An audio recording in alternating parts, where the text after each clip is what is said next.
Thank you, Mr. Chairman.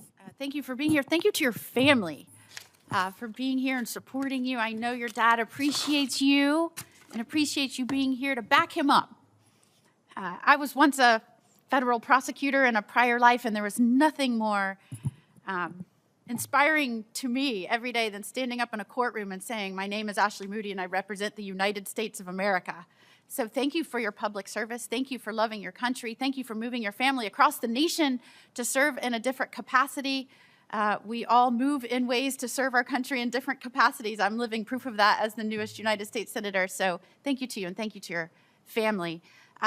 Easy question for you, and I know you will know this, but I think it's important to remind others that the Constitution does in fact require our president to take care that the laws are faithfully executed in this nation, does it not?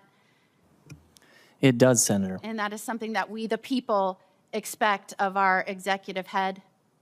That's correct, Senator.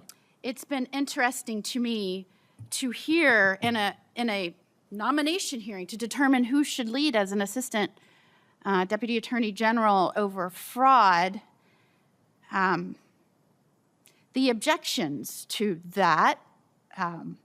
I've sat through hearings addressing fraud previously and heard from the other side of the aisle, well, there's always been fraud. There's always been fraud. Why are we talking about it now? And now I think the objection is, why are we restructuring to focus on fraud? Why are we restructuring? Not questions pertaining to you and why this is so important, not only to the DOJ and the structure to focus on a very serious problem, but why this is important because we've never seen the magnitude of this level of fraud. And so I'm so glad to focus on that right now. In fact, you misspoke earlier and you corrected yourself, but I think what you said was true. You said we are going to, in cutting down on the mountain of debt, and then you said, excuse me, cutting down on the mountain of fraud. But the amount of fraud that we see right now in terms of the amount of taxpayer money going to illegitimate recipients or bad actors or criminals now exceeds the entire budget of the state of Florida, the third largest state in the nation. It now exceeds most federal agencies and departments. Is that true?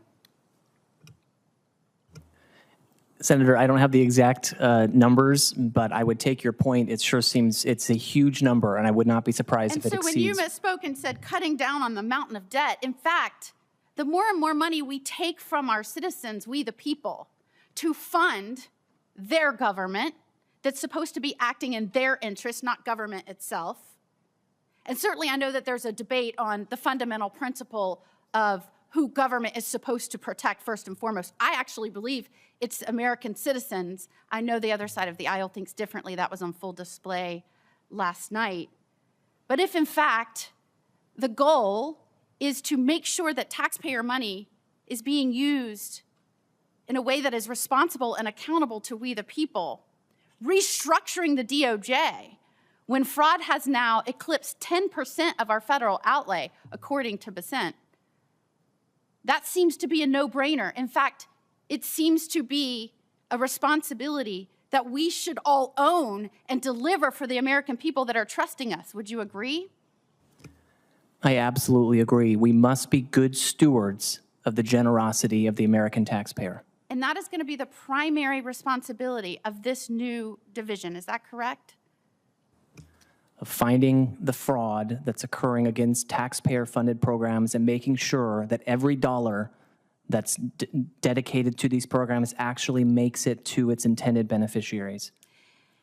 You know, the other side of the aisle keeps saying they are concerned that you may be in some way communicating with or talking to the White House, specifically designated the Vice President Vance, to address fraud because it is now surging in this nation, placing debt on generations to come because we're giving it to criminals and bad actors. In fact, if in fact the Constitution requires that the president take care that the laws be faithfully executed, it would be a dereliction of duty if they did not ensure that we stop this fraud. Is that correct? I agree with that, Senator. And you will be responding or reporting directly to the Deputy Attorney General and the Attorney General as you build out this new division. Is that correct? That's correct. The Department of Justice has promulgated the new organizational chart, which shows that this AAG position functions like the other 10 AAG positions, reporting to the Deputy Attorney General. Well, I, for one, commend you for taking on this new responsibility. I told you I'm going to call you the fraud czar. I called for that months ago. We need that in this country. That's your new nickname. Good luck to you. Thank you for answering the call to serve. Thank you, Senator. Senator Hawley. Thank you, Mr. Chairman. Mr. McDonald, congratulations on your nomination. It comes not a moment too soon. Yet 2 weeks ago, the CEO of LexisNexis